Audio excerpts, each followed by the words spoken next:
O grupo de vocês são quantas pessoas? Só para não precisar voltar lá atrás.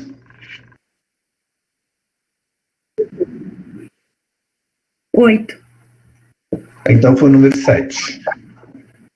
Número 7? Só falta ser o Júlio, né? Não, eu acho que é a Beatriz. Uhum. Mas vocês podem ficar bem à vontade, viu, gente? É um bate-papo, uma conversa que a gente vai ter, nada de rigor, não. A gente quer que vocês, de um assunto hoje que não é tão valorizado mais na pediatria, às vezes, né? E se a gente esquecer, daqui a pouco a gente está com criança aí com cheio de verminose, para a gente discutir um pouco sobre a dificuldade de a gente fazer um diagnóstico preciso, né? A importância de saneamento básico, uma série de situações que, como pedir um exame de fezes, se ele é adequado ou não é, como é que a gente faz o pedido, né? Para a gente bater um papo sobre essa situação, tá? Então, a Audrey falou que pode começar do grupo C. Então, você pode começar, Audrey.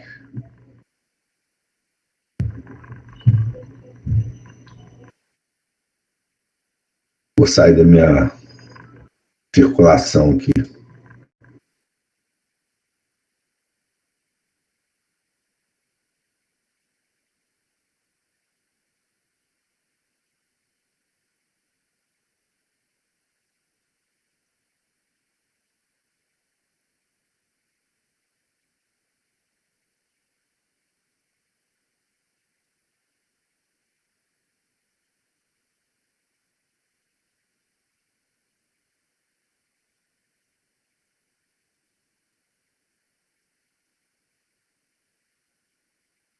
Professor, eu falei errado, meu grupo não é o C não, é o B no caso.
Professor, é a Débora que está falando? As meninas estão com problema. Uhum.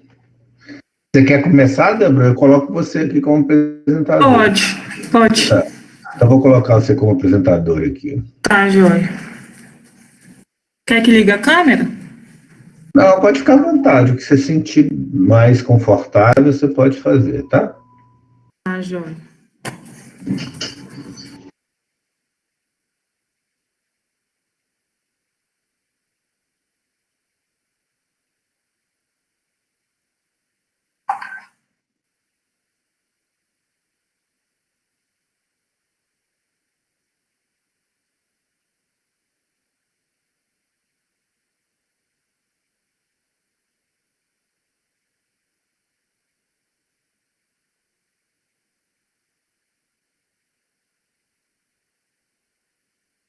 Tá aparecendo? Está. Tá, joia.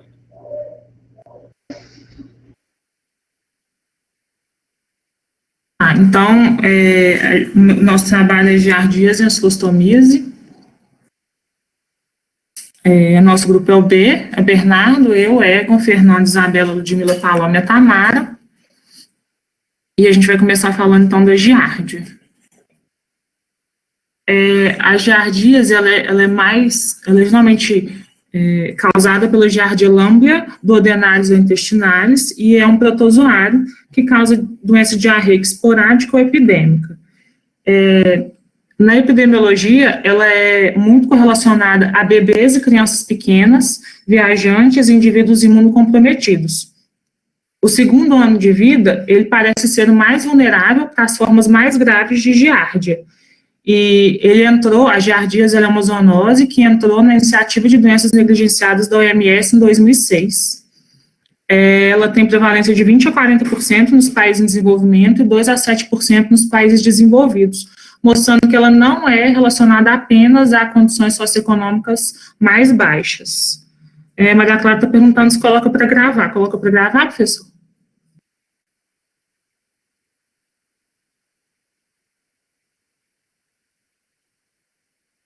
Quer que comece de novo?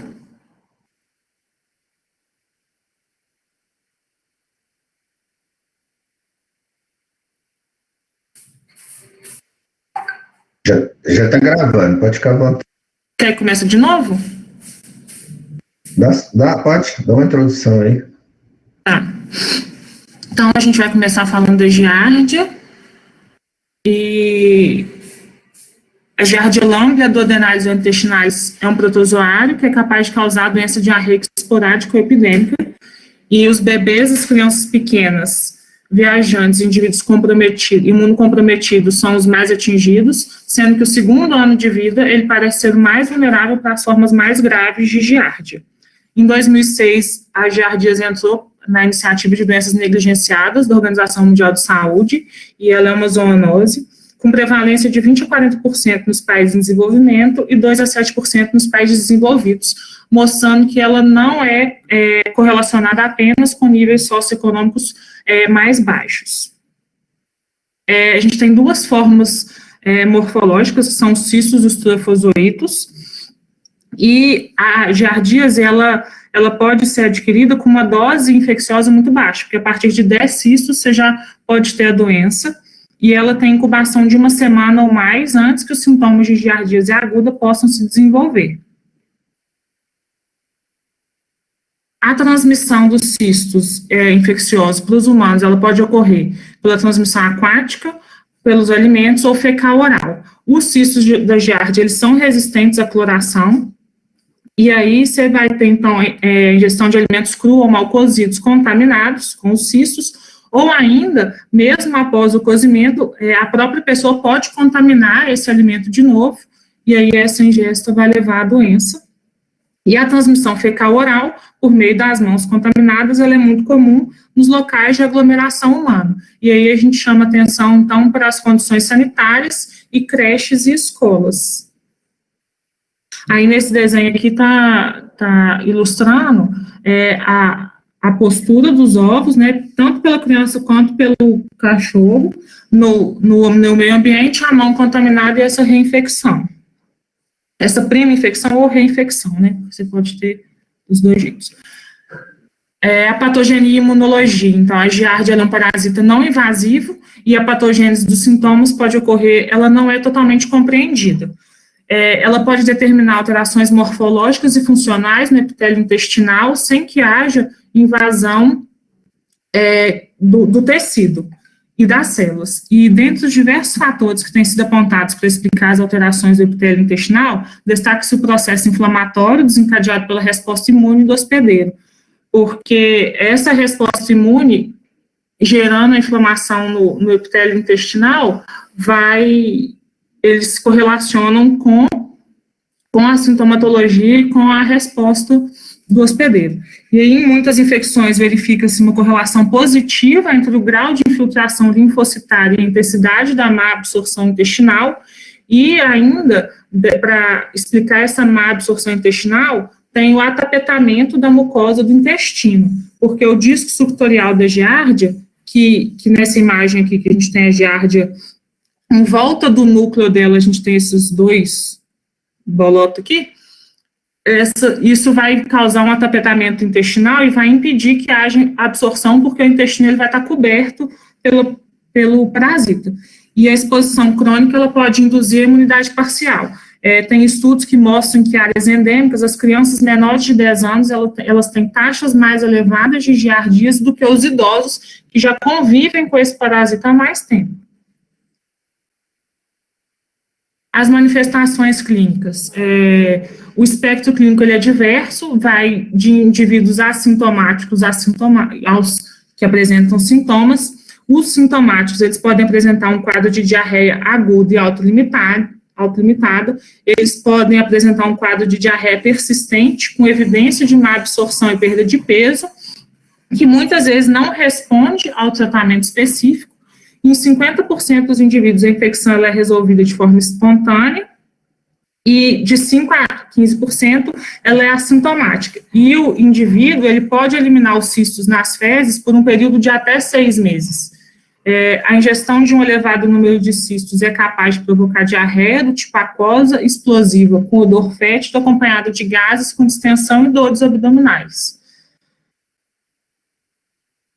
Nas infecções crônicas, os sintomas eles podem persistir por muitos anos, manifestando-se com episódios de diarreia contínuos, intermitentes ou esporádicos, e principalmente nas crianças, essa diarreia crônica ela pode ser acompanhada de esteatorreia, perda de peso e problema de absorção intestinal. Essa má absorção de gordura e nutrientes, como as vitaminas lipossolúveis A, D, E e K, vitamina B12, ferro, xilose e lactose, raramente vão produzir danos sérios nos adultos, mas na infância elas vão ter efeitos graves, elas vão comprometer o desenvolvimento físico e cognitivo dessas crianças. E aí é importante o que a gente citou, de que a eliminação dos cistos, elas acontecem até 6 meses por causa do que eu falei da infecção e da reinfecção. Então, o diagnóstico clínico em crianças de 8 meses a 10, 12 anos é a sintomatologia mais indicativa de giardíase, vai ser então a diarreia com esteatorreia, irritabilidade, insônia, náuseas e vômitos, e a perda de apetite, acompanhada ou não de emagrecimento, e a dor abdominal. Aí, para o diagnóstico diferencial, tem diarreia dos viajantes, intolerância à lactose, doença de Crohn, síndrome do intestino irritável e a doença celíaca. E para o diagnóstico laboratorial, tem os testes imunológicos, ELISA e imunofluorescência indireta, os moleculares, que é a reação de cadeia do polimerase, e o parasitológico, que é o exame microscópico de fezes. Eventualmente, a gente pode fazer o diagnóstico por biópsia do adenal ou intestinal nos pacientes que têm os sintomas clínicos característicos, mas têm o resultado negativo de fezes. E a giardia, ela não está relacionada com a eosinofilia, que a gente sempre pensa que parasitose está diretamente relacionada à eosinofilia, e aqui na giardia isso não acontece. O tratamento, ele é feito com metronidazol, 15 mg quilo dia, 3 vezes por dia, por 5 a 7 dias, albendazol, 400 mg por dia, por 5 dias, tinidazol, para maior ou igual a 3 anos, 50 mg por quilo, em dose única, secnidazol, 30 mg por quilo em dose única, e a nitazoxanida, para maior ou igual a 1 ano, 7,5 mg por quilo, 2 vezes por dia, por 3 dias. E aí a recorrência dos sintomas após o término do tratamento, ela pode ser atribuída à reinfecção, imunossupressão, o tratamento insuficiente ou a resistência à droga, e aí vai preconizar, então, um tratamento com a classe diferente para essa giardíase resistente. Agora, a ancilostomíase. A ancilostomíase, ela é causada pelo ancilostoma duodenale, Necator americanus ou ancilostoma ceilânico, que são nematóides hematófagos. Vulgarmente, no Brasil, é conhecida como doença do amarelão ou doença do Jeca-Tatu. É uma doença com alto impacto mundial, tem perda de 4 milhões de anos de vida perdidos por incapacidade e efeitos deletérios em crianças e na gravidez, 440 milhões de pessoas distribuídas principalmente nas regiões dos trópicos e subtrópicos, e 50 milhões de casos somente na região da América Latina e do Caribe. 3 condições são importantes para a transmissão da infecção por ancilostomídeos, que é a contaminação fecal humana do solo, a condição favorável do solo para a sobrevivência da larva, que é umidade, calor e sombra, contato da pele humana com o solo contaminado. A partir de 3 larvas já é suficiente para ter infecção. Essas larvas, elas vivem no intestino de 1 a 10 anos, e além da penetração larval percutânea, a infecção pelo ancilostoma duodenale também pode ser transmitida pela via oral, porque você pode ter infestação direta, sem ciclo pulmonar, a partir da ingestão da larva L3. A larva L3, nesse ciclo, é a larva infectante. Após a penetração das larvas pela pele, o primeiro sintoma é o aparecimento imediato de erupções papulovesiculares puriginosas e eritematosas. Os sinais e sintomas sequenciais são decorrentes da migração larval inicial. Após o estabelecimento do habitat final, a laceração da mucosa e da submucosa pelos aparatos bucais cortantes desses vermes, acompanhados pela sucção e secreção das enzimas hidrolíticas e dos agentes anticoagulantes, vai resultar em uma intensa perda de sangue intestinal, e a infecção pelos ancilostomídeos reduz a capacidade do hospedeiro em montar uma resposta imune eficiente para eliminar esse parasito, porque vai gerar apoptose de linfócito T e B, clivagem de quimiocinas e de anticorpos. Os indivíduos com baixa carga parasitária, eles são usualmente assintomáticos. Infecções moderadas e altas resultam em dores epigástricas recorrentes, náusea, dispneia, palpitação, dores no externo e articulações, dor de cabeça, fadiga, palpitação, sopros cardíacos. E alguns indivíduos, eles podem desenvolver a alotriofagia, que é muito conhecido como síndrome de Pica, ou geofagia também, que consiste no apetite compulsivo por substâncias não nutritivas ou não alimentares, como solo, argila, tijolos e areia. As manifestações cutâneas, elas podem variar de acordo com a infecção primária ou reinfecção, desde o aparecimento de simples pápulas até o surgimento das pápulas vesiculadas com edema generalizado e inchaço de linfonodos locais. A passagem transpulmonar, ela vai ocasionar o ciclo de Loss e a síndrome de Lofer, que vai ter os sintomas respiratórios. Os sintomas gastrointestinais, vai ter dor epigástrica relacionada com a presença de larvas em razão da presença e do desenvolvimento do verme adulto.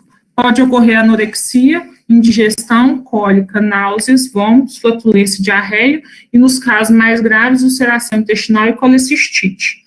O comprometimento nutricional crônico é consequente da perda crônica de sangue, acarretando em anemia por deficiência de ferro e hipoalbuminemia, que pode levar a ascite. Em crianças, pode haver desaceleração do crescimento e alterações no desenvolvimento neurológico, e nas grávidas, a desnutrição e a anemia são ainda mais comuns, e o bebê costuma nascer com baixo peso. O diagnóstico clínico ele é baseado na anamnese associada aos sintomas cutâneos, pulmonares e intestinais, acompanhados ou não da anemia e eosinofilia. O diagnóstico diferencial vai depender do estágio da infecção, se assemelhando com a infecção por outros parasitas. O diagnóstico laboratorial, o exame parasitológico de fezes vai usar o método Cato-CATS, que é quantitativo, HPJ copocultura, e ainda pode usar o Berman-Moraes para pesquisa da diferenciação das larvas. Os ovos, eles são morfologicamente indistinguíveis, então a especificação ela não é necessária para os fins clínicos, e só é possível se os vermes adultos, então as larvas, foram detectados nas fezes ou em endoscopia. O teste imunológico, ELISA, hemaglutinação e reação de fixação de complementos. Moleculares é reação de cadeia de polimerase. Hemograma, aqui a gente vai ter eosinofilia, anemia microcítica e hipocrômica. E também endoscopia digestiva alta e biópsia de duodeno podem ser os exames de confirmação. O tratamento, na primeira linha, tem o albendazol, 400 miligramas por dose única, 200 miligramas em menor de 2 anos, o mebendazol, 100 miligramas uma vez por dia por 3 dias, e segunda linha, palmoatipirantel, 11 miligramas por quilo, máximo de 1 grama, uma vez por dia por 3 dias, e a nitazoxanida, o mesmo esquema da giardia. Aí, de 1940 a 1970, tinha uma vacina para ancilostomíase, mas ela foi retirada e atualmente tem vacinas experimentais com antígenos parasitários. A larva migras cutânea.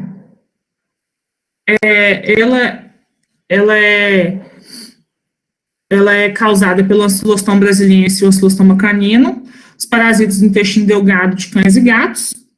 Também é denominada de dermatite serpiginosa ou dermatite puriginosa, apresentando distribuição cosmopolita, porém ela ocorre com maior frequência nas regiões tropicais e subtropicais, que ela é conhecida como bicho geográfico.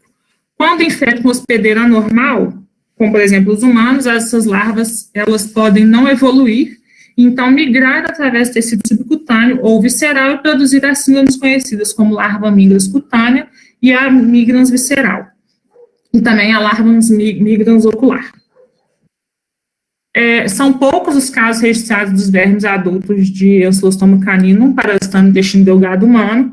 A espécie mais importante evolutiva envolvida na síndrome da larva migrans visceral e migrans ocular é a Toxocara canis, que é um parasito de intestino delgado de cães e gatos.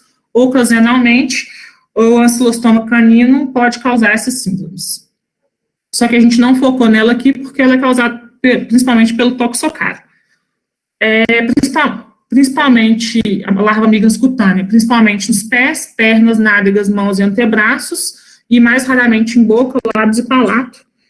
O momento da penetração ela pode passar despercebido ou ser acompanhado de eritema e prurido. Primeiramente, a lesão ela evolui assumindo um aspecto vesicular, e na migração elas produzem um rastro saliente e pruriginoso, igual está nessas imagens. Nas lesões mais antigas, você vai ter formação de crostas, e no caso de reinfecção, tem hipersensibilidade agravada por causa da reação do hospedeiro e é frequente a eosinofilia. O diagnóstico ele é fundamentado no exame clínico, anamnese, sintomas e aspecto dermatológico na lesão, caracterizado por erupção linear e tortuosa na pele. O tratamento é tiabendazol tópico, aplicação de pomada 4 vezes por dia, o oral 25 mg por quilo 2 vezes ao dia, durante 2 dias, não excedendo 3 gramas por dia. Albendazol, 3 a 7 dias, dependendo da extensão e da quantidade de lesões, e ivermectina, 200 microgramas por quilo 2 vezes por dia, por 2 dias.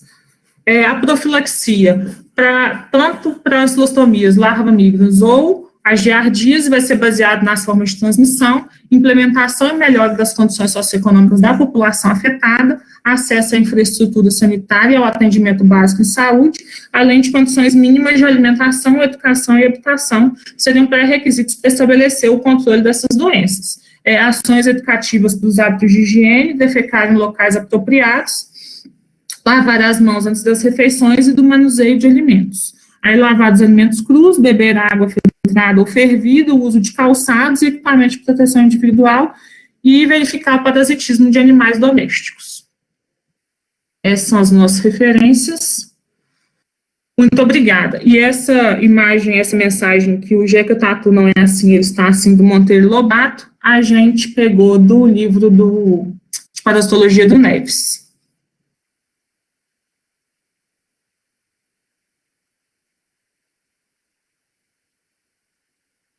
É exatamente isso, né? A leitura que se faz, né, do Jeca Tatu, né, do Monteiro Lobato, e o pessoal usava, né, os laboratórios, né, usava isso até para influenciar o uso de alguns medicamentos. Fala que a doença do Jeca Tatu, doença do amarelão, né, por ser, ela adere, né, à mucosa intestinal e vai sugando em torno de mais ou menos meio milímetro por dia de sangue, é um causador, né, nato de anemia. Por isso a gente tem que pensar sempre nas cilostomias associada a um quadro anêmico. E tinha um medicamento que as mães adoravam que a gente passasse, biotônico fontoura, porque abria o apetite da criança. Na realidade, o que era o biotônico fontoura? Ele tinha antihistamínico, né, na fórmula. Então, o antihistamínico estimula a alimentação. Depois que foi proibido o uso de antihistamínico, passou-se a usar sulfato ferroso, né? Então, hoje a gente tem o sulfato ferroso no biotônico fontoura, ou seja, não abre apetite nenhum da criança, né? Na realidade, só vai corrigir um caso se tiver o quadro de anemia. Então, você expôs muito bem em relação à dificuldade do diagnóstico clínico, a coleta do material, tanto para um para outro, por exemplo, nas giardias, o trofozoíta, que é o bichinho danado, né? Se você tem que pegar em fezes frescas para fazer o diagnóstico e fazer o tratamento. E uma coisa que se discute muito, em todas as parasitoses, existe uma corrente que defende, tem outra que não defende a repetição do tratamento. Em algumas situações, por exemplo, todas as parasitoses que têm ciclo pulmonar, aconselha-se a repetir o tratamento após 15 a 21 dias. Por que 15 a 21 dias? Depende do ciclo evolutivo, né? Então, você tem que dar muita sorte, por exemplo, iniciar o tratamento agora e já pegar os vermes adultos, porque ele atua em verme adulto. A evolução de 15 a 21 dias, acreditando que todo o ciclo já tenha terminado e não iniciado outro, senão você não teria fim de tratamento, né? E a grande maioria das parasitoses são muito parecidas em termos de sintomas, né? Mas é lógico, se tiver uma criança que tiver, igual você mostrou, geofagia, eu já tive muitas situações assim, tu vi que é porque ela está comendo terra, ela está raspando parede para comer, não é colocar na boca, é comer mesmo, né? Teve um caso que uma vez a menina pega aquele tatuzinho do chão para comer tatuzinho também. Então, são várias situações dessas que nos alertam para a possível parasitose, né? E você mostrou uma coisa muito importante também, não tem, a cloração não mata o bichinho. Então, não adianta, por exemplo, você só lavar, né, o alimento em água clorada, né, que a gente usa para retirar parasita, sei se vocês lembram que a gente comentou isso no passado, e quando a gente quer tirar agrotóxico, o bicarbonato, né? Mas ela não mata a cloração, né? E realmente a profilaxia, a prevenção é a melhor forma, né? Quais são as crianças, identificar risco novamente, né? Para você fazer prevenção. E suspeitar. Hoje, se a gente não pensar em parasitose, a gente vai deixar de fazer diagnóstico. E aquela ideia também de colocar, tem que dar remédio velho de 6 meses? Tem que dar remédio anualmente? Já está comprovado que isso não faz prevenção, isso não faz profilaxia, né? Você está dando remédio de 6 meses para a população inteira, não adianta você fazer só num grupo, né? Então, esses cuidados que a gente tem que ter realmente, né? E isso mostrou diagnóstico, como fazer o diagnóstico, qual o exame a gente tem que, quando a gente pede o exame, tanto exame parasitológico de fezes, exame de sangue, raio-x de toque, qualquer exame, você tem que colocar ou o que você está suspeitando, ou quais são os sinais e sintomas que você identificou. Para o pessoal do laboratório já imaginar e fazer a correlação entre sintomatologia e o exame que você está pedindo. Porque às vezes você suspeita lá, por exemplo, de Ascaris lumbricoides, aí você pede um exame que vai detectar larva, né? Então é importante, ou você faz a sua hipótese diagnóstica, sinais e sintomas, estou suspeitando disso, ou você faz o pedido e já direciona o exame que você quer, ok? É isso. E a giardia realmente é uma coisa que foi abandonada, né, em termos de pensar e de tratar. Pra vocês terem uma ideia, uma vez eu atendi uma criança de 10 anos de idade. A clínica que ela estava assistindo era dor no hipocôndrio direito. E estava com o exame parasitológico de Giardia lamblia. Cisto de Giardia lamblia. Mas estava muito localizado em hipocôndrio direito, aqui em cima, né? Já tinha feito o tratamento, repetiu o tratamento e não melhorou. A gente fez um ultrassom, ela tinha um cálculo biliar, 10 anos de idade. Então, se a gente não pensar nessas patologias que são, às vezes, raras, na criança, a gente não faz diagnóstico. Vamos passar para o próximo? Professor, Oi. só completar uma coisinha, pode? Pode, claro.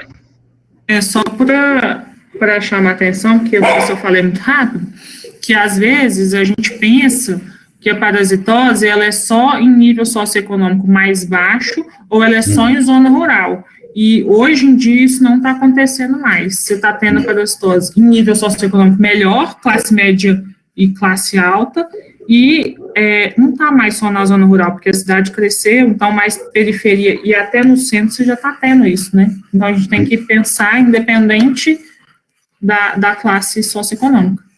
Exatamente, né? A gente perfeito, né? Porque às vezes você pensava, né? Quando eu comecei a trabalhar em zona rural, a gente tinha lá surtos de giardias, mas a água não era tratada, não tinha esgoto, não tinha nada. Então tinha um ambiente propício. E hoje a gente tem feiras, que as pessoas vão na feira, faz compra nas feiras, então tem que cuidar disso. Já foi encontrado giardia, por exemplo, em maçaneta de porta. Então ela é danadinha, ela vive, até em água de piscina já foi feito identificação da giardia, né? Bem colocado, Bárbara. Quem vai apresentar agora? Beatriz? Vou colocar a Beatriz, você aqui, apresentadora. Prontinho, Beatriz, fique à vontade.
Oi, boa tarde.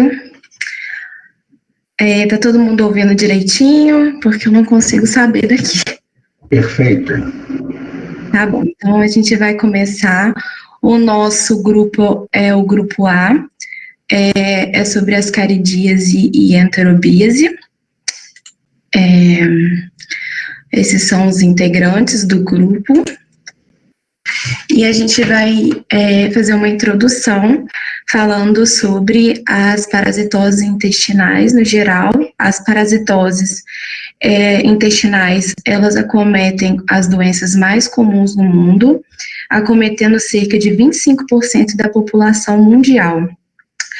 Ela é muito frequente em crianças e acarreta um problema de saúde pública, principalmente nas áreas rurais e periféricas de cidades de países subdesenvolvidos, devido às condições sanitárias precárias desses países. Acarreta um déficit no desenvolvimento físico e cognitivo e desnutrição dessas crianças. Calma que não está passando. Foi. É de grande importância médico-veterinária a ascaridíase e a ascarilumbricoides. Elas parasitam, respectivamente, o intestino delgado dos humanos e dos suínos, e são citados com frequência pela ampla distribuição geográfica e pelos danos causados aos hospedeiros que eles habitam. É conhecido popularmente como lombriga ou bicha, e é causado pela ascaridíase. O ascarilumbricoides, ele é encontrado em quase todos os países do mundo, mas ele ocorre pela frequência variada pelas condições climáticas e ambientais, e principalmente devido ao grau de desenvolvimento socioeconômico da população.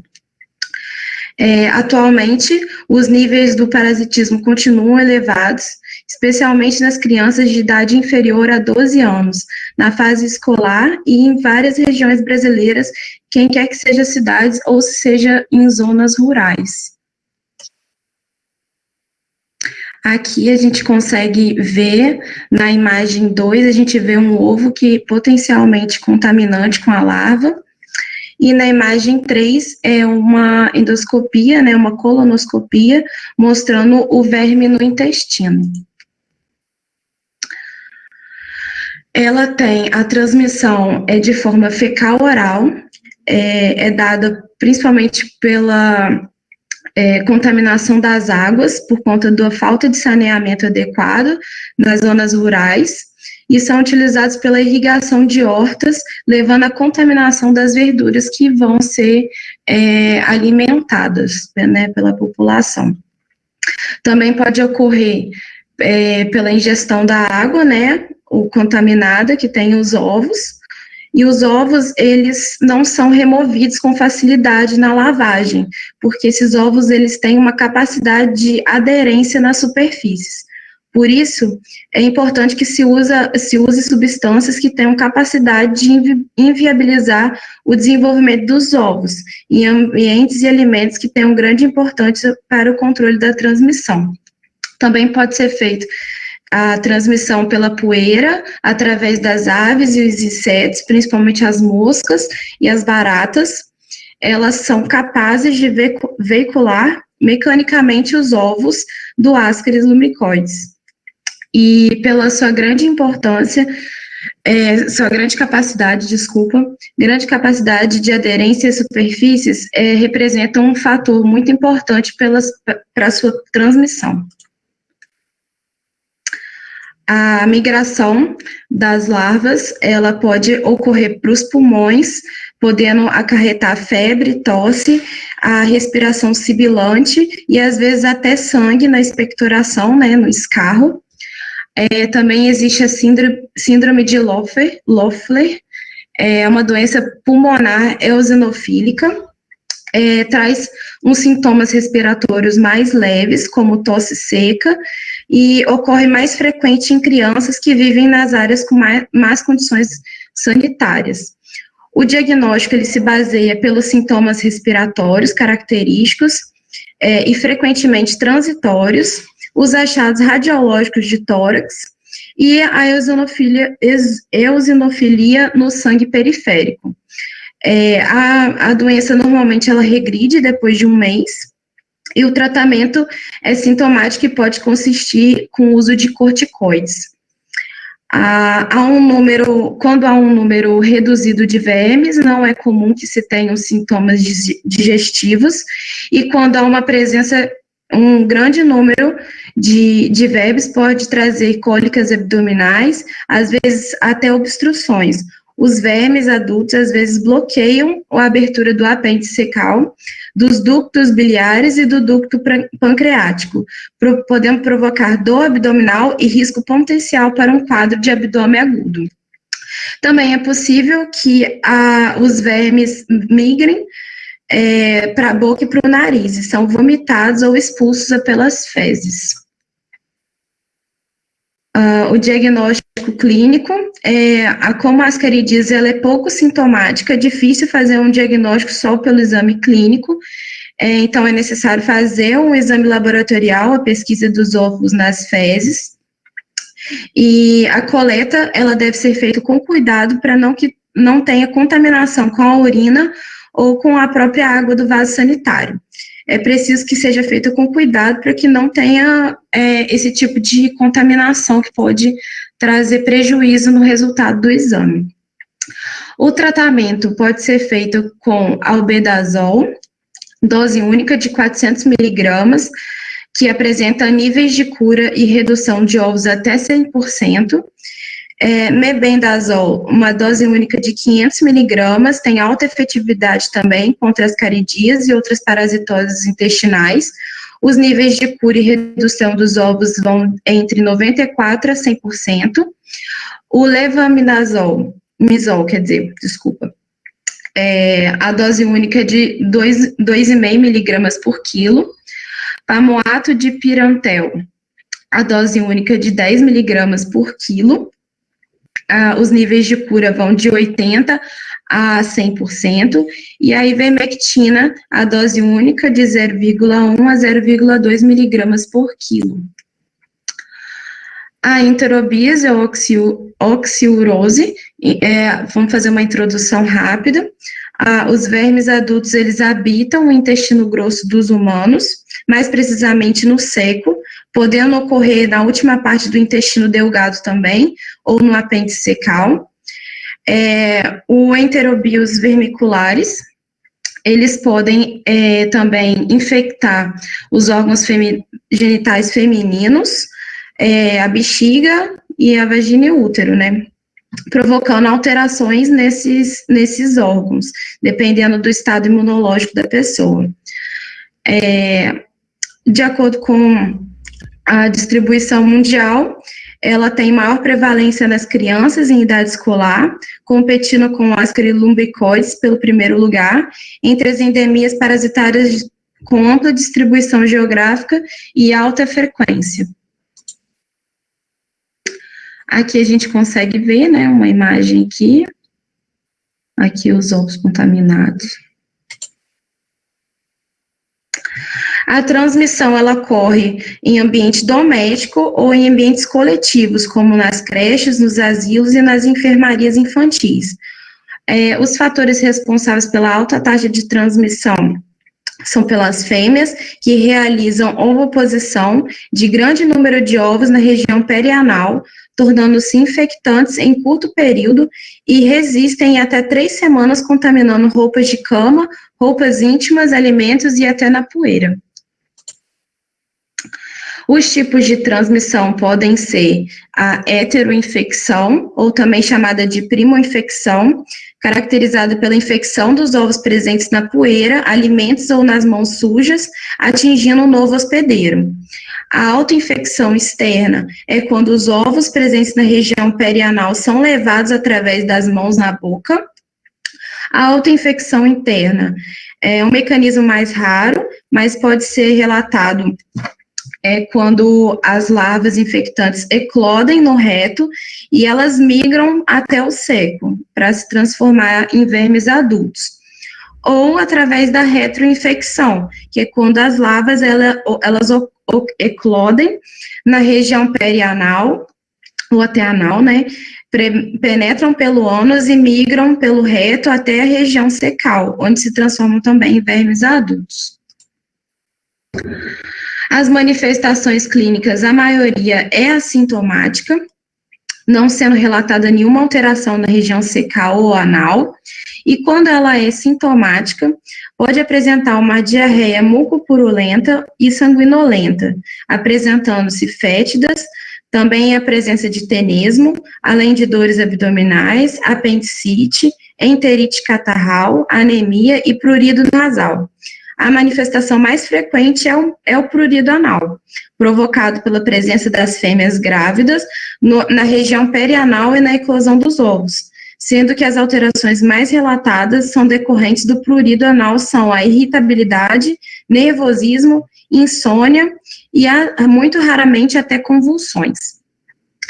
A sintomatologia depende da localização e da extensão das lesões causadas pela presença do parasita no hospedeiro, além da carga parasitária e da eficiência do sistema imunológico.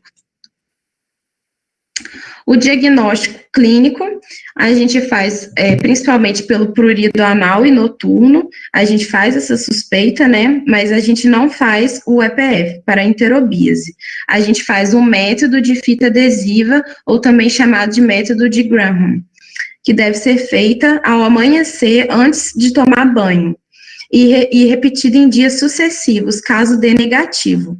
O exame, a gente corta um pedaço de 8 a 10 centímetros de fita adesiva transparente, coloca-se a mesma com a parte adesiva para fora, sobre o tubo de ensaio, ou até no dedo indicador, mas sendo perigoso também, né, pela contaminação do executor do método. Apõe-se a fita várias vezes na região perianal, e depois coloca-se a fita sobre a lâmina de vidro, leva o microscópio e examina no aumento de 10 a 40 vezes. O tratamento, a gente faz pelos vários fármacos, também podem ser eficazes para a eliminação desses vermes, pois eles são bastante sensíveis às drogas usuais, e outros métodos mais simples, como enemas de água morna, também são eficazes. O albendazol é a droga de escolha, e a dose indicada em crianças acima de 2 anos é de 100 miligramas em dose única, com eficácia de até 100%. Os efeitos colaterais vão de náuseas, vômitos, cefaleia e podem estar associados ou não a um desconforto gastrointestinal. Ela também tem ação teratogênica e embriotóxica. O palmoato de pirantel, a dose indicada é de 10 miligramas por quilo em dose única, tem uma efetividade já de 80% até 100%, tem efeitos colaterais também de náuseas, vômitos, cefaleia, sonolência, erupção cutânea. E tem aí contraindicação também para grávidas e quem tem disfunção hepática. Aí Oi.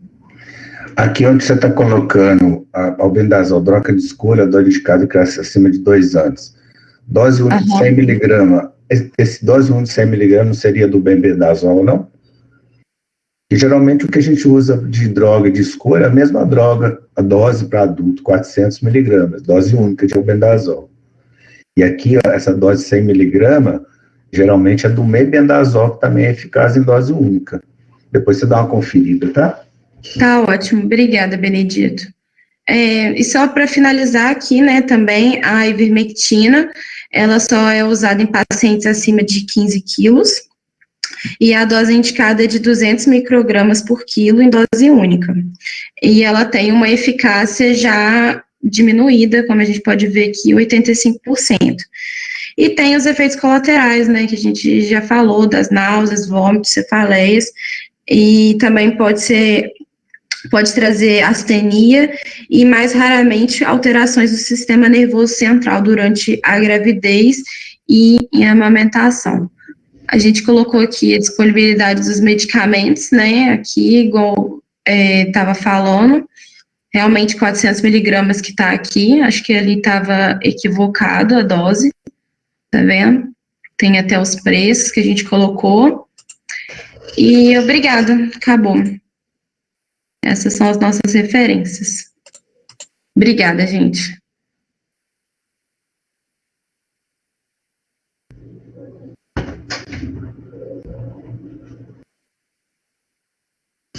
Ótimo, muito bom. O alerta para vocês fica a mesma coisa, tá? Da prevenção. Né? Que vocês têm que sempre levar em consideração. Como é que eu vou fazer a prevenção? É aquela história que eu aprendi muito com um professor que a gente tinha de parasitologia, o professor Ibiapina, era uma figuraça, sabe? Ele era nordestino, mas dava aula em Juiz de Fora e dava aula para nós. E a nossa aula de parasitologia era 1h da tarde. Vocês imaginam 1h da tarde no verão, com aquela sala, eram salas pequenas, totalmente fechadas. A gente começava a cochilar, o professor chegava perto da gente, dava os parabéns para a gente, abraçava a gente, pela luta que a gente estava tendo de abrir a boca toda hora para não dormir, né? Que era muito fácil da gente estar dormindo naquele horário, né? E ele era um estimulador para nós, né? Para a gente estudar, uma pessoa que a gente sempre teve um carinho muito grande com ele. Então, ele falava sempre para a gente, não se esqueçam, gente, não adianta dar só remédio. Você tem que tratar o doente, mas fazer a prevenção do sadio. Então, por exemplo, quando você vai ter um oxiúris, você vai tratar o oxiúris da criança, né? Você mesmo falou, Beatriz, que a postura dos ovos geralmente é durante a noite. Então, essa postura dos ovos, ela fica na roupa do bebê, da criança, e ela sobrevive um tempo importante no meio ambiente. Então, no dia seguinte, tem que ter muito cuidado em trocar a roupa de cama, não pode trocar e sacudir, não, vai espalhar ovo para tudo quanto é lado, né?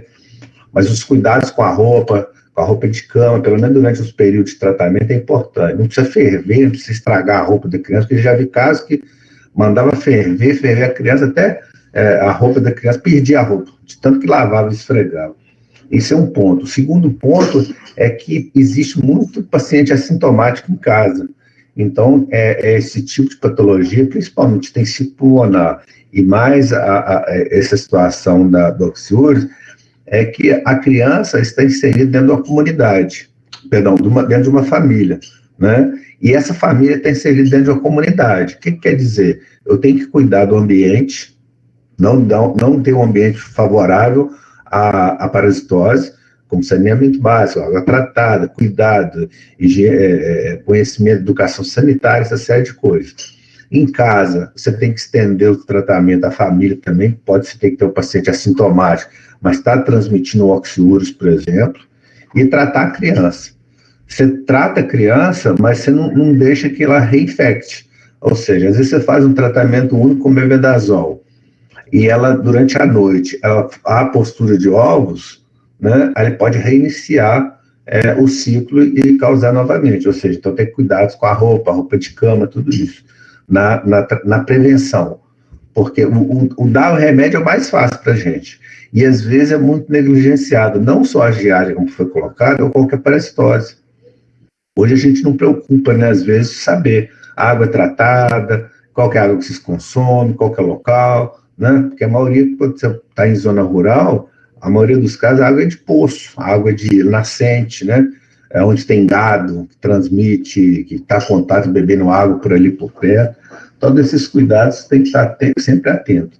E uma coisa importante que você mostrou, eu não sei, desculpa eu não ter perguntado na primeira apresentação da Débora, se todos esses medicamentos que foi falado estão no mercado hoje. O que acontecia às vezes na prova quando eu perguntava? Tinha situações que medicamentos já tinham sido retirados do mercado há muito tempo, e teve pessoas que tratou só com esse medicamento, né? Então é importante que a gente conheça, igual você colocou, no SUS.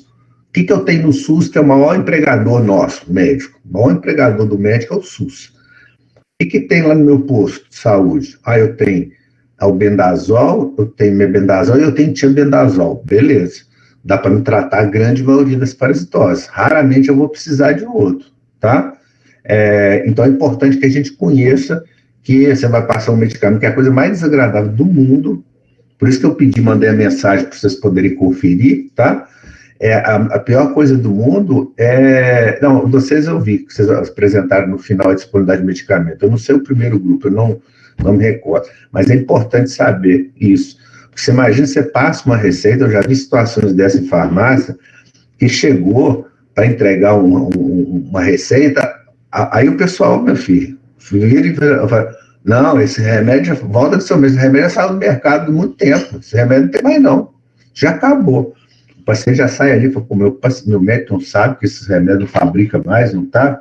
Não, se o médico está desatualizado, o que é? Então, é sempre importante, quando a gente fizer uma leitura, a gente ver a disponibilidade de medicamentos, né?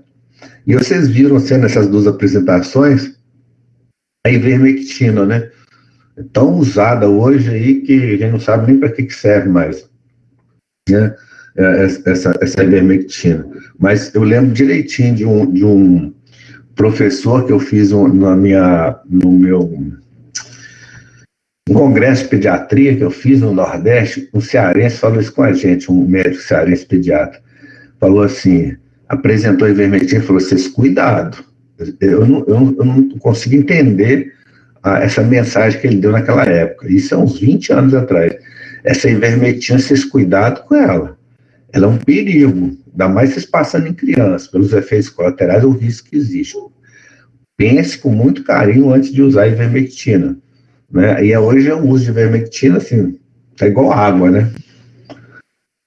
Ok? Beleza, Débora. É só porque eu esqueci de comentar no início, só para a gente não ter esse risco de passar uma medicação e a gente não encontrar. E sempre, de preferência, quando a gente está no posto, usar a medicação que a gente tem lá para oferecer, que a grande maioria das pessoas, né, que nos procuram lá não tem condição de comprar medicamento. Beleza, podemos passar para a próxima apresentação.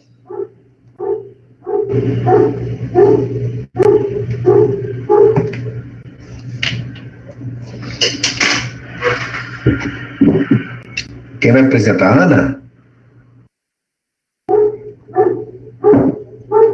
Ana Simão. Deixa eu colocar aqui, Ana.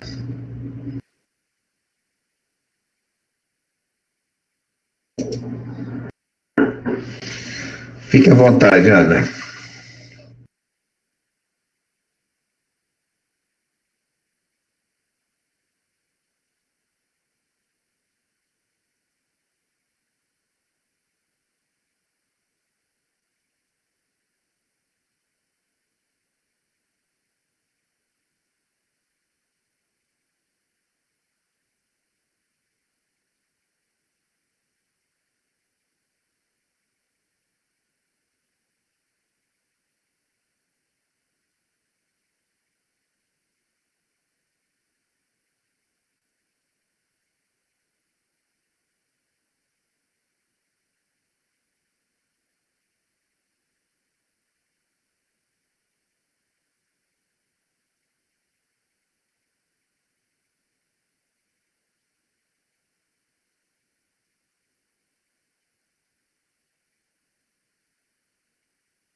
Oi, tá me ouvindo? Sim.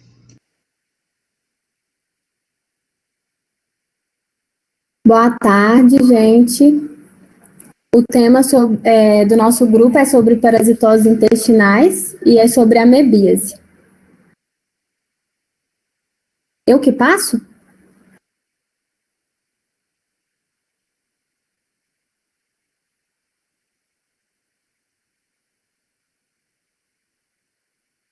Esses são os integrantes do grupo.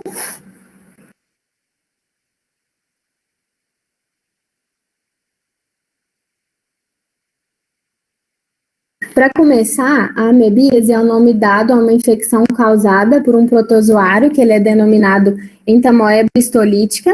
Esse protozoário ele pertence à família da Entamoebidae e é um organismo eucariota unicelular e eles se deslocam por meio de pseudópodes. Além disso, eles podem atuar de forma comensal e em algumas situações podem ser patogênicos.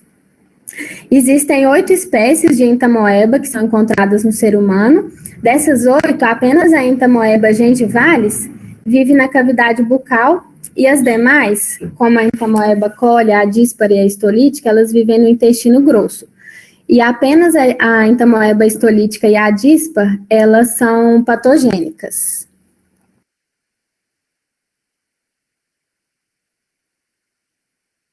As 2 espécies patogênicas ao ser humano, que é a histolítica e a díspara, elas são protozoários morfologicamente idênticos. A histolítica é um protozoário invasivo, que é capaz de causar várias síndromes graves, e ela é responsável por diversas mortes. Já a entamoeba díspara é um patógeno de baixa virulência e não é invasivo. É responsável por 90% dos casos de amebíase do mundo, especialmente nas formas assintomáticas e na colite não disentérica. Nesse slide, a microscopia da entamoeba histolítica e da entamoeba díspara. Na epidemiologia, estima-se que mais de 10% da população mundial esteja infectada pela entamoeba díspara e a histolítica. Nos países em desenvolvimento, a prevalência da infecção é alta, sendo que 90% dos infectados podem eliminar o parasita durante 12 meses.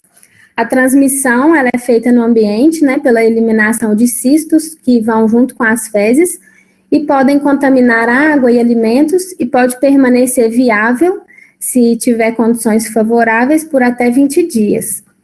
É importante ressaltar que a ocorrência da amebíase está associada com condições inadequadas de saneamento básico, deficiência de higiene pessoal e ambiental, além de algumas práticas sexuais também. O ciclo biológico da doença, a sequência é, primeiro a pessoa vai ingerir um cisto, que é do parasita, por meio de alimentos ou água contaminada. Esse cisto vai passar a ser um cisto maduro, que é a forma infectante da doença, e ele resiste à acidez estomacal, vai chegar até o intestino delgado, onde que vai ter essa degradação do cisto e vai gerar os trofozoítos. Vai ter uma migração para o intestino grosso e lá ele vai reproduzir por meio de fissão binária.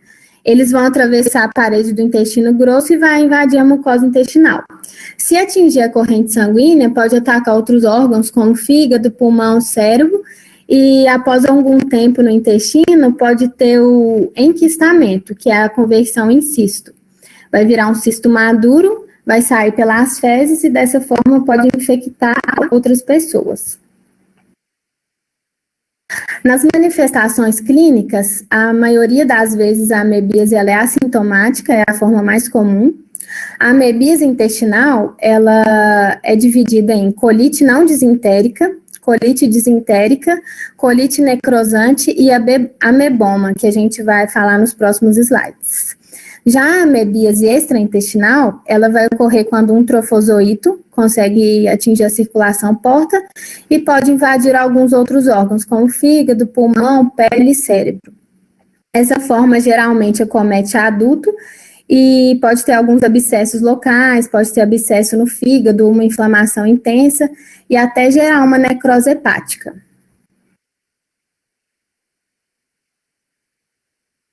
Na forma clínica da amebíase intestinal, a gente tem essas 4. Na colite não disentérica, o paciente vai ter uma cólica abdominal com períodos de diarreia, vai ter fezes líquidas e raramente vai ter muco ou sangue. E vai ser intercalado com alguns períodos de acalmia. Já na colite disentérica, vai surgir após um período de incubação de mais ou menos 1 mês, o paciente vai ter febre, distensão abdominal, flatulência, cólicas abdominais e disenteria com mais de 10 evacuações, com muco e sangue, por dia. Também pode ocorrer alguns distúrbios hidroeletrolíticos, desnutrição, inflamação e úlceras.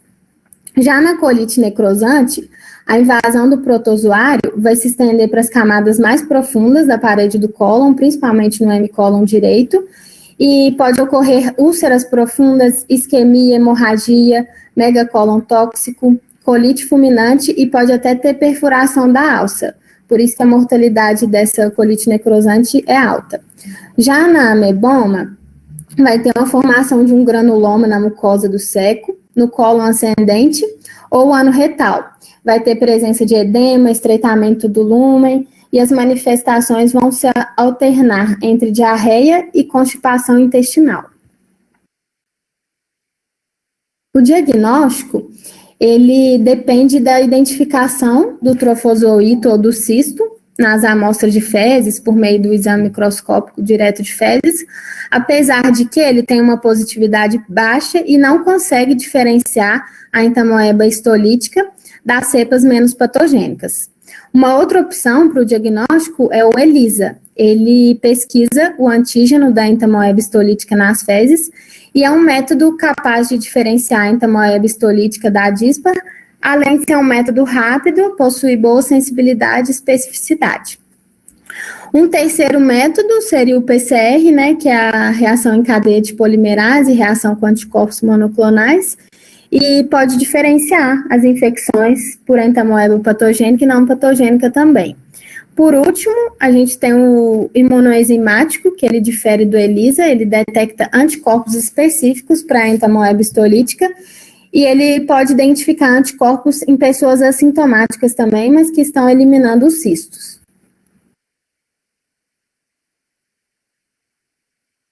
O tratamento, ele deve ser priorizado para pacientes com entamoeba histolítica, mesmo em assintomáticos, já que esses assintomáticos, eles podem disseminar entre membros da família. Caso os testes para distinguir as espécies patogênicas das não patogênicas não estejam disponíveis, o tratamento ele deve ser administrado para as crianças sintomáticas com base no resultado positivo do exame de fezes. Para o tratamento, a Sociedade de Pediatria recomenda o paciente assintomático que está excretando cisto, ele deve ser tratado com uma amebicida intraluminal, que é o teclosan ou etofamida. Para paciente com colite invasiva, síndromes leves, doença extraintestinal, pode ser tratado com o metronidazol, o tinidazol ou o secnidazol, seguido pelo teclosan ou etofamida. Pode ser necessário também aspirar abscesso hepático quando a resposta medicamentosa é insatisfatória. Além disso, é muito importante também fazer um tratamento de suporte com hidratação e realização de exame de fezes para acompanhar, né, o paciente após o término da terapia, já que não tem nenhum esquema farmacológico que é completamente efetivo. De acordo com a Sociedade Brasileira de Pediatria, o teclosan ou etofamida é indicado para tratar a forma intestinal assintomática, 500 mg 2 vezes ao dia por 3 dias, ou 100 mg 3 vezes ao dia por 5 dias. Esses fármacos também podem ser utilizados para tratar a forma intestinal ou extraintestinal sintomática, após o tratamento com nitromidazólicos, na mesma posologia. O etofamida de 500 mg custa aproximadamente R$ 17,00 e o teclosan R$ 15,00 no comprimido de 500 mg. Já o metronidazol, ele tem comprimido de 500 mg e em suspensão de 20 mg por ml. Ele é usado para tratar amebias intestinal e extraintestinal, 15 a 25 mg por quilo por dia durante 7 a 10 dias. É importante lembrar que esses fármacos devem ser ingeridos após a refeição. Ele custa em média R$18 e a caixa com comprimido de 500 mg o SUS disponibiliza. O SUS disponibiliza a caixa de 400 mg e de 250 mg.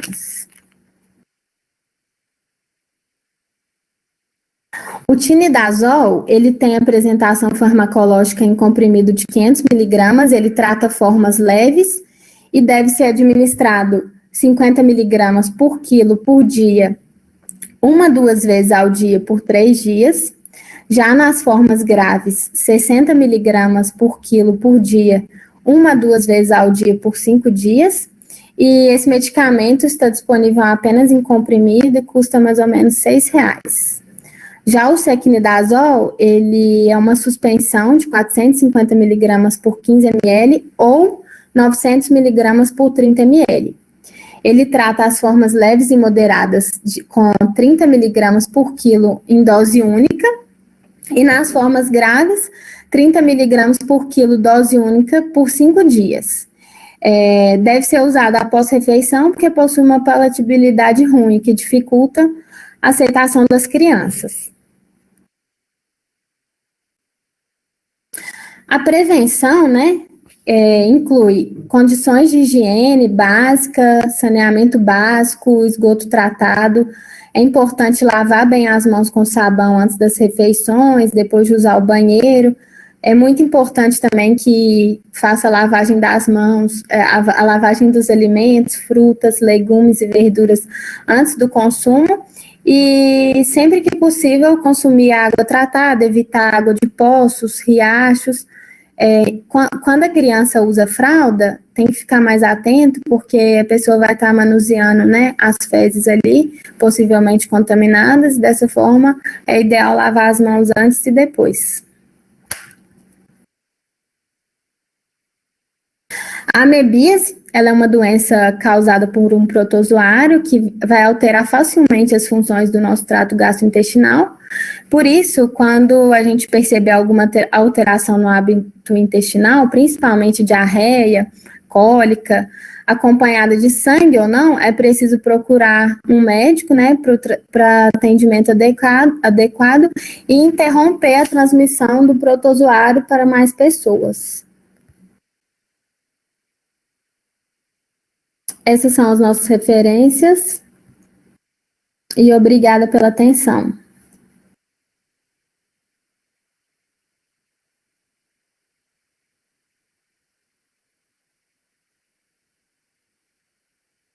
Ok, muito bom. As apresentações estão muito boas. Está mostrando exatamente, né, as coisas o que você comentou, foi comentado anteriormente, o que a gente pode fazer, o que a gente não pode fazer, né? Assim, eu digo assim, eu vou apresentar, eu vou fazer exame de PCR, vou fazer isso, vou fazer aquilo, a nível de SUS, a gente não consegue. Deixa eu colocar aqui só quem vai fazer a apresentação de passar. Então, o que a gente pode fazer? Quais os medicamentos que a gente tem que usar, né? Se a gente tem isso nas farmácias do SUS, repetindo exatamente o que eu falei anteriormente. Não adianta você falar, vocês viram o preço, né? É barato, R$11, R$17, é muito barato você comprar um medicamento. Mas quem recebe salário mínimo para cuidar da família, em todos os sentidos, é muito dinheiro. Muita raça de dinheiro. É como se a gente estivesse ganhando R$30 mil, 10%, 3 mil para você comprar de medicamento, né? Então, só para vocês terem a comparação do salário mínimo em relação a isso. Dá mais ou menos R$17, R$1, 10% do salário mínimo. Então, é muito dinheiro. A gente associa isso com alimento, para criança, então a gente às vezes exige tanta coisa de uma família e não ajusta aquilo que é possível fazer de uma forma interessante para a criança, né? Vamos usar esse que dá bom resultado, né? Vou usar a Anitta. Hoje já tem até a fórmula genérica, num preço muito mais acessível, né? Mas é um medicamento que a gente também, pelo tempo de uso, ele ainda está novo. Agora está usando também para a Covid, né? A Anitta trata tudo. Você der um remédio à Anitta, você trata todos os parasitas que você imagina na face da Terra. A gente tem que ter cuidado também com a escolha do medicamento. Aí vem a farmacologia, né? Nós temos que estudar a farmacologia, estudar as evidências, né? Saber como é que funciona o medicamento, onde atua, né? para que a gente possa prescrever. Senão a gente fica naquela ideia, eu já coloquei ela como apresentadora, a Maria Clara, naquela ideia de que quem vai ensinar a gente farmacologia, qual o medicamento para ser usado, qual que é indicado, os representantes de laboratório, né? Que vai no consultório e começa a jogar aquela carga de medicamento que serve para isso, serve para aquilo, serve para isso, serve para aquilo, você começa a passar de tanto que eles falam, e a gente não esquece de estudar a farmacologia do medicamento, ok? André, fica à vontade. Já está tudo ok, para vocês apresentar.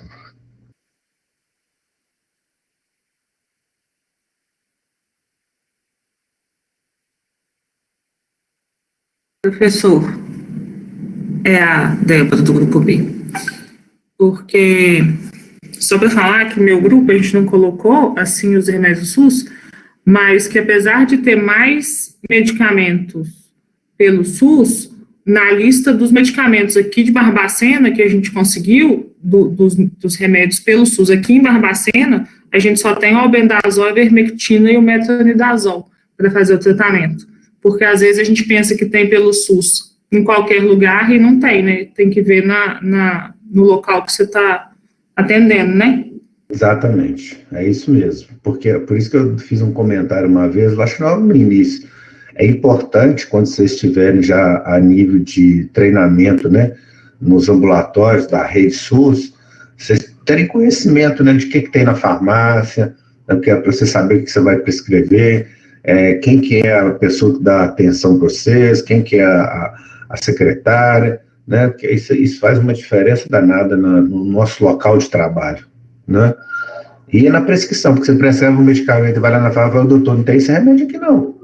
Olha a sensação que a gente vai ficar, né? Por isso que eu estou insistindo nessas colocações, tá? É só para a gente ficar alerta com isso, ok? Então vamos começar.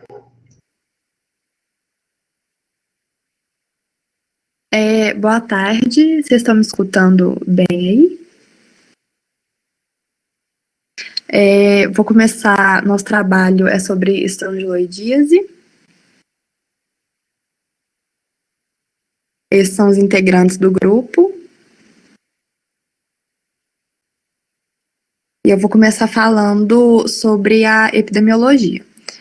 A estrongiloidíase, ela atinge principalmente crianças em seus primeiros anos de vida, mas em alguns casos sua infecção ela pode ser adquirida progressivamente durante a infância, podendo prevalecer durante a vida adulta.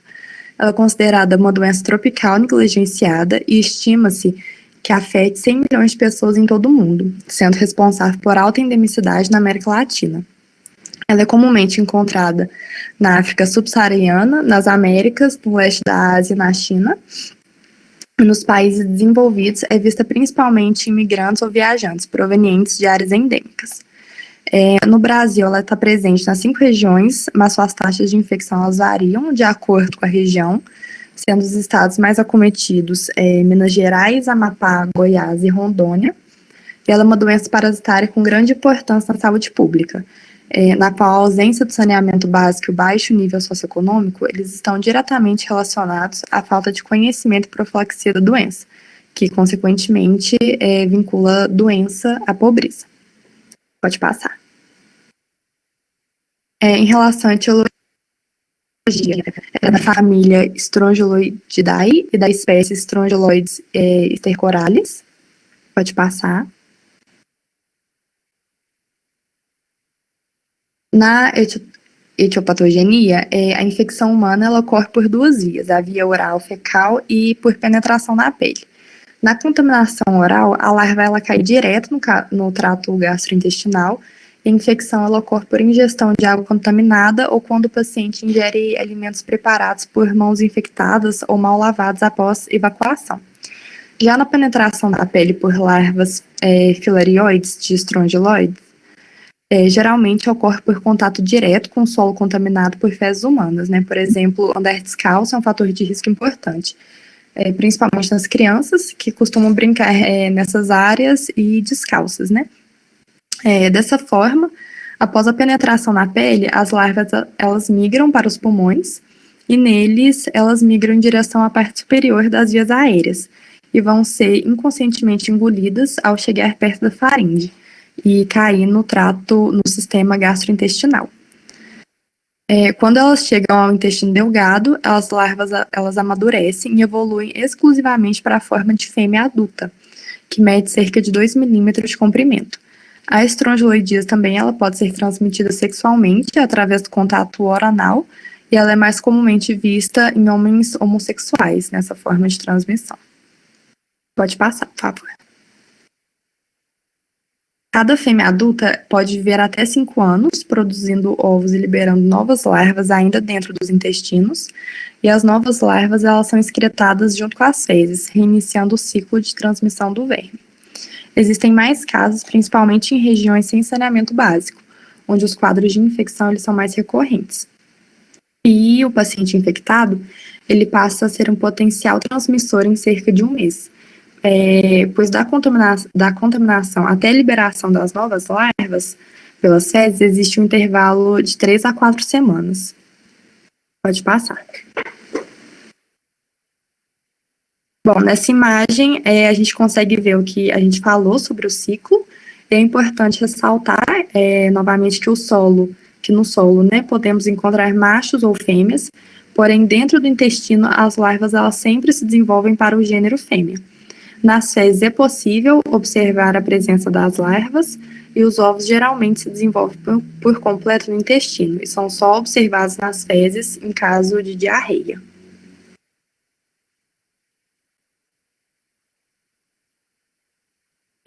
Nem todas as larvas nascidas no intestino elas vão ser excretadas nas fezes.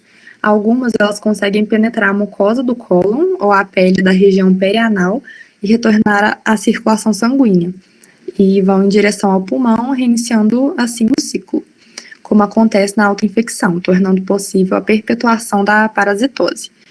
Já em pacientes com sistema imunológico intacto, esse ciclo de autoinfecção ele é limitado ao trato gastrointestinal, mas em pacientes imunossuprimidos pode ocorrer hiperinfecção, que a gente vai falar mais para frente, o quadro dessa hiperinfecção. Agora a gente vai falar sobre as formas de manifestação.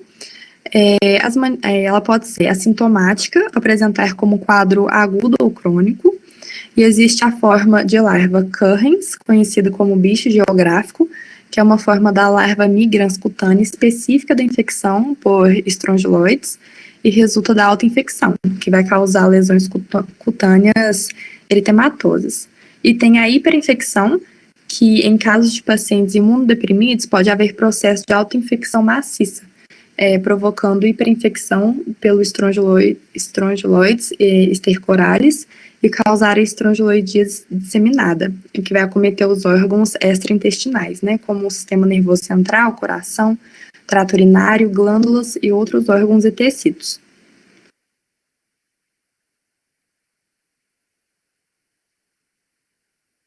Aqui nas manifestações clínicas, a gente tem o quadro agudo, que a manifestação inicial ela pode ser um enxantema pruriginoso e eritematoso no local em que a larva entra na pele, e o pé é o local mais afetado.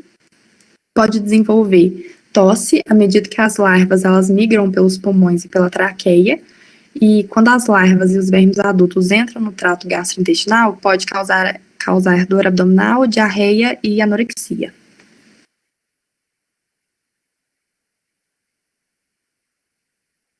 Já no quadro crônico, as larvas elas podem apresentar migração intradérmica, nas quais vão aparecer lesões com prurido intenso, que ocorre geralmente na região perianal e na parte superior das coxas. As queixas gastrointestinais são dor abdominal, diarreia e constipação intermitente. Os testes de sangue oculto nas fezes pode ser positivo e em raras ocasiões pode ocorrer hemorragia gastrointestinal, mas são fracas quando ocorrem. E os sintomas, eles podem mimetizar os sintomas da colite ulcerativa. Pode levar também a sintomas pulmonares de repetição, como pneumonia e sintomas de restrição pulmonar, mas em geral também são leves. Na estrongiloidíase disseminada, ela foi descrita como uma forma letal de estrongiloidíase em imunossuprimidos. que ela é definida como o envolvimento de múltiplos órgãos e sistemas, além do pulmonar e gastrointestinal, né? A mortalidade dessa forma disseminada, ela pode chegar até 87%, e ela é frequentemente associada à infecção bacteriana secundária. Suas manifestações podem ser febre acima de 38 graus, dor intensa na barriga, diarreia persistente, vômitos, dispneia, tosse com secreção ou com hemoptise.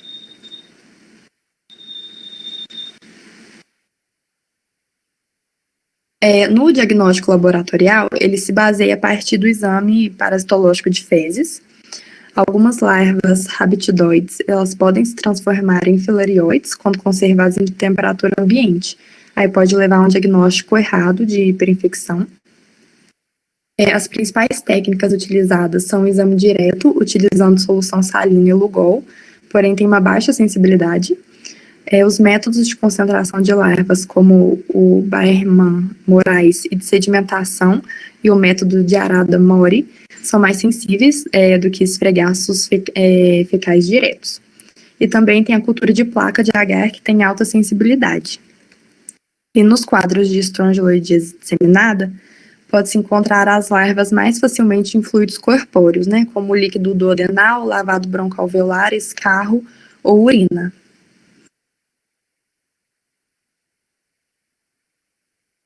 Dependendo da fase clínica da infecção, as principais doenças que vão compor o diagnóstico diferencial são outras parasitoses, né?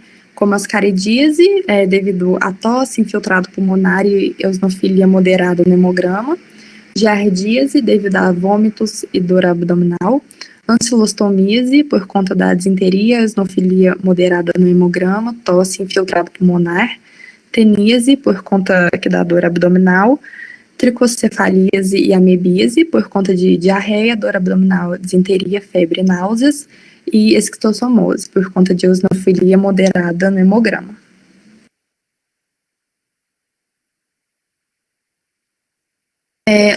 O tratamento, ele vai se dar a partir de alguns medicamentos, mas primeiramente com a ivermectina, que é o fármaco de escolha para a estrongiloidíase aguda e a crônica.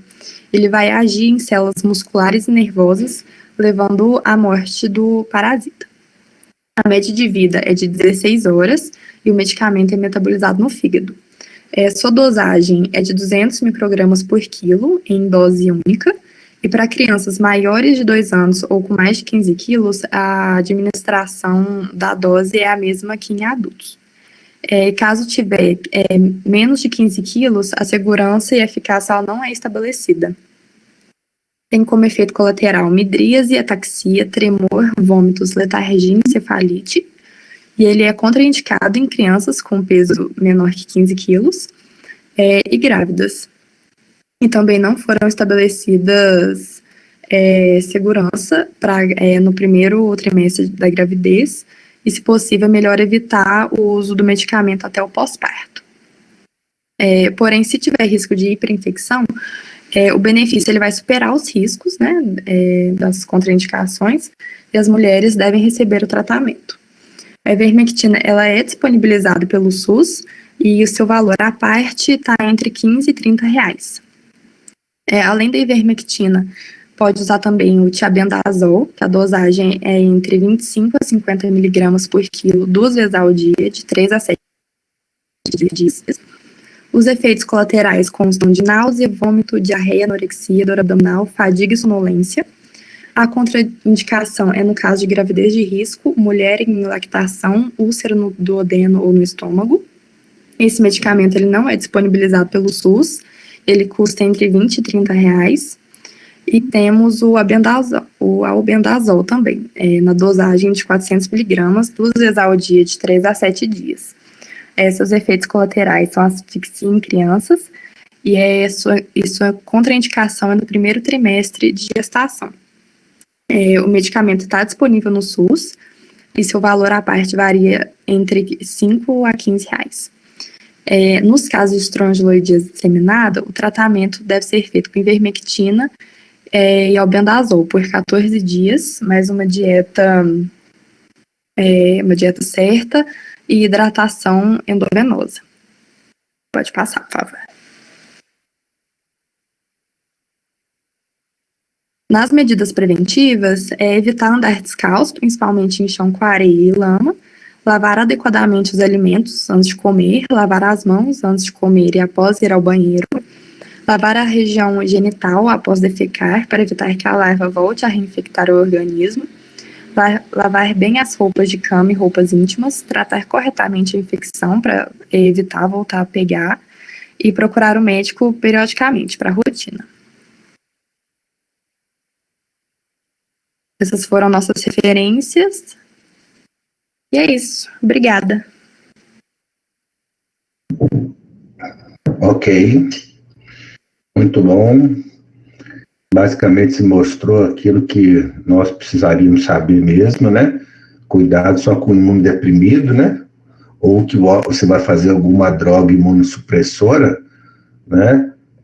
Para você, se o paciente tiver uma estrongiloidia, você pode disseminar essa doença, uma doença grave, né?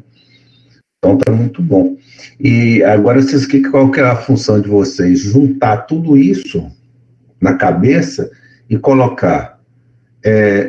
O diagnóstico clínico às vezes é difícil, tem paciente assintomático, né? É lógico que a gente tem algumas situações, a criança está comendo terra, está comendo sabão, está comendo papel, opa, acelose, pode ser anemia, né? A criança está com diarreia, com restos alimentares, com período de acalmia, opa, má absorção, pensa na giardia, está com fezes disentéricas, né? Contaminação através de ar, opa, vou pensar na meba, e assim por diante. Não, anda em zona rural e anda descalço, não usa bota, não usa sapato, não usa nada, teve uma lesão que coçou muito, depois começou a ter dor abdominal, penetração das lavas pela pele, então tudo isso é que nos dá uma ideia, porque muito, muito frequentemente os exames parasitológicos de fezes dão negativos. E outra coisa, primeiro, aquilo que a gente já falou, né? Você falar a sintomatologia, qual é o exame que você quer e o que você está suspeitando, para ajudar no diagnóstico. Mesmo assim, a coleta tem que ser, por exemplo, a giardia, às vezes ela fica 10 dias sem eliminar cisto nas fezes. Então, se você faz o exame de fezes naquele período de 10 dias, então a chance de dar negativo é quase 100%. Então, pelo menos, você colher as fezes para 3, 4 amostras, ou em períodos de alternados, né?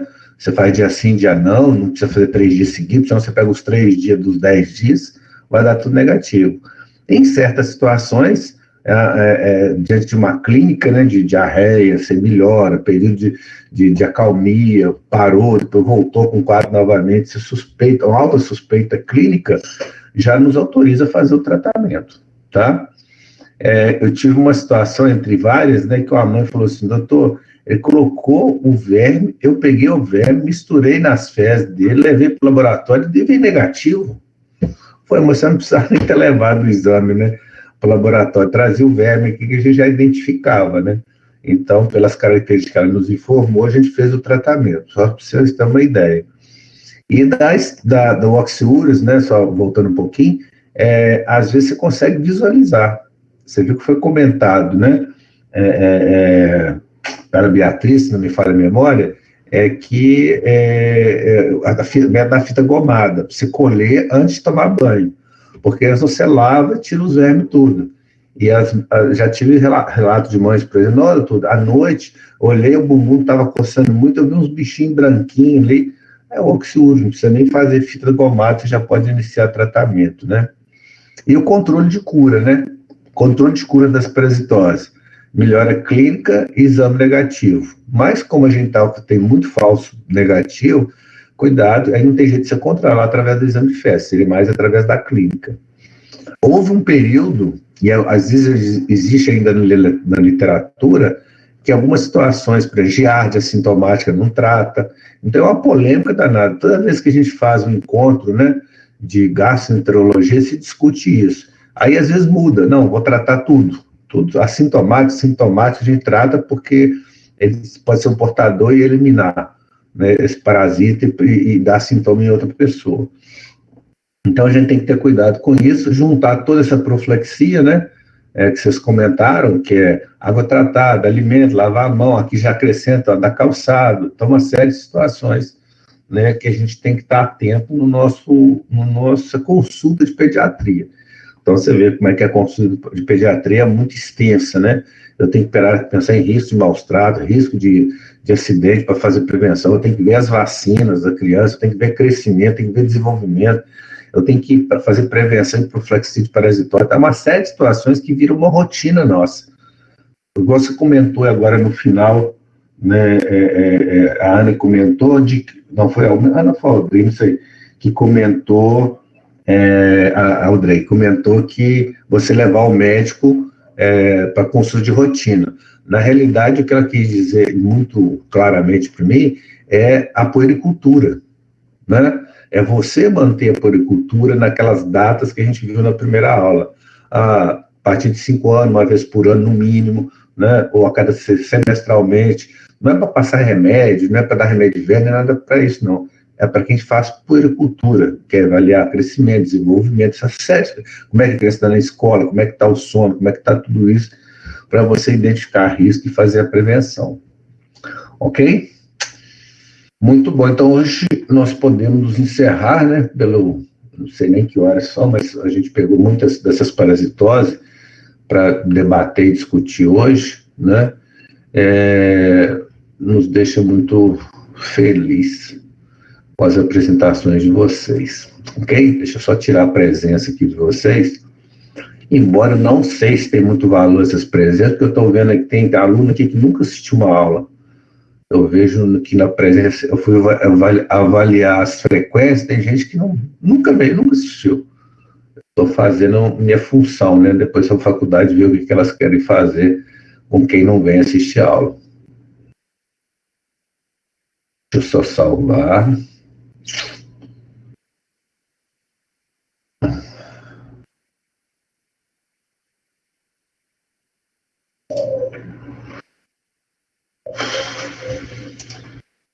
Gente, muito obrigado, uma boa noite para vocês. E quinta-feira nós vamos conversar um pouquinho sobre diarreia aguda e TRO muito rapidamente, que é uma aula curta, e aquela aula do dia 3 a gente vai falar sobre coqueluche e cachumba, ok? Então fiquem com Deus, fiquem em paz, uma boa semana para todo mundo.